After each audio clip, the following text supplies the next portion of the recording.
Bismillahirrahmanirrahim. Assalamualaikum warahmatullahi wabarakatuh.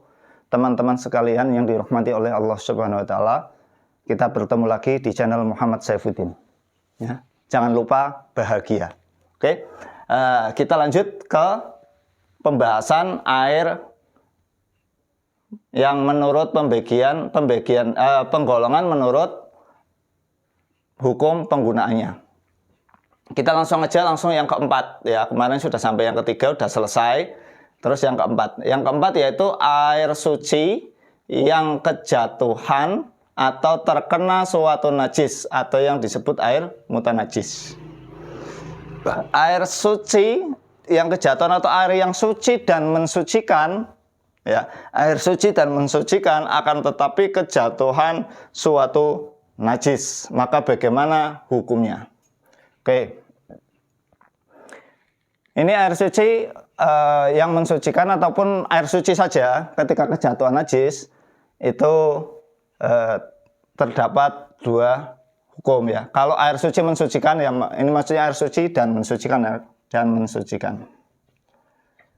Karena yang dibahas ini ya air suci dan mensucikan. Yang kejatuhan najis bisa disebut air mutanajis. Itu bagaimana? Itu terbagi menjadi dua. Kita lihat status airnya tersebut. Ya, kita lihat status airnya dulu. Yang pertama, apabila airnya kurang dari 2 kolah. Yang kedua, air 2 kolah atau lebih. Nah, ini ada 2 kategori. Kita bahas yang pertama, air yang kurang dari 2 kolah.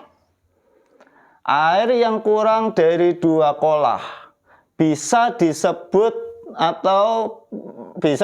mutanajis atau air mutanajis, air yang menjadi tidak suci zatnya dan juga tidak bisa mensucikan yang lain.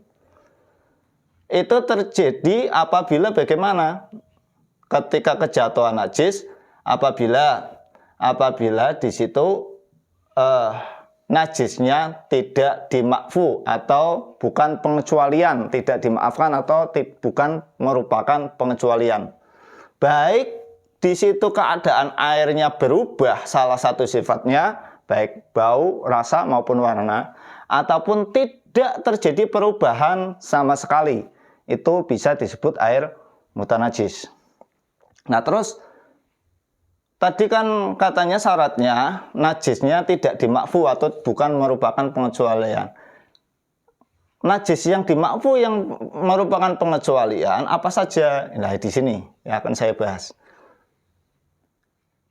Najis-najis yang dikecualikan atau bahasa Arabnya mustasnayat ya. Najis-najis yang dikecualikan.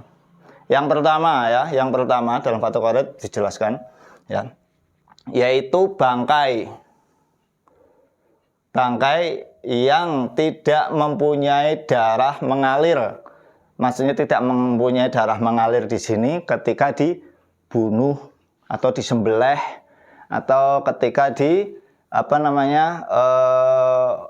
dipotong anggota badannya, itu tidak mengeluarkan darah yang mengalir. Bangkai itu adalah hewan yang mati tidak disembelih secara syariat Islam. Itu namanya bangkai. Oke. Terus bangkai jatuh ke air yang kurang dari 2 kolah. Itu ketika mempunyai sifat ini, bangkainya tidak mengeluarkan darah yang mengalir, maka tidak menjadi masalah air tersebut, alias air tersebut tetap suci dan mensucikan. Tapi ada syaratnya, ada 2 syaratnya. Jatuh dengan sendirinya atau matinya di situ ya, atau bangkainya di situ di air yang kurang dari 2 kolah tadi itu tidak disengaja oleh manusia ya. Maksudnya gini, ketika kita punya gelas berisi air tawar, suci dan mensucikan. Terus ada yang namanya nyamuk terbang. Nah, hinggap di situ, mati, terus tercampur ke dalam air. Maka bagaimana status air tersebut? Ya tetap suci dan mensucikan karena mati sendiri. Beda halnya ada nyamuk, kita taplok di muka, udah mati. Ketika mati kita cemplungkan ke dalam air, maka di situ airnya menjadi mutanajis. Beda, walaupun sama-sama ya, sama-sama kejatuhan najis. Atau cicak. Cicak lagi ngejar-ngejar nyamuk, kecemplung ke kolam yang kurang dari 2 kolah isinya. Maka kolam tersebut ketika tidak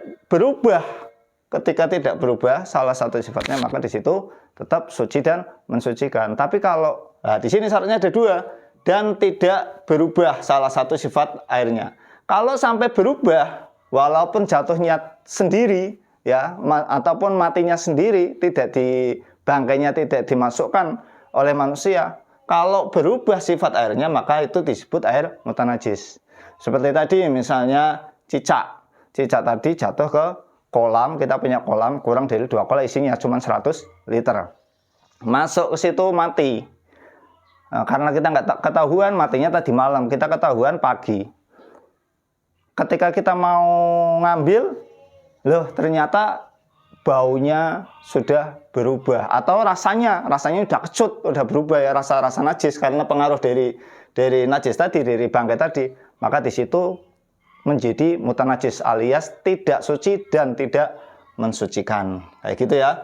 Jadi seperti itu. Dan ini berpengaruh bukan hanya air yang suci dan mensucikan saja, air suci saja, maksudnya suci yang tidak mensucikan seperti susu, air susu, air teh, air kopi, sama seperti itu. Dalam artian sama, tidak menjadi air mutanajis ketika tidak berubah salah satu sifatnya dan bangkai tersebut yang tidak mengalir tadi itu jatuh dengan sendirinya atau mati dengan sendirinya. Di situ susu masih bisa diminum karena bukan mutanajis ya.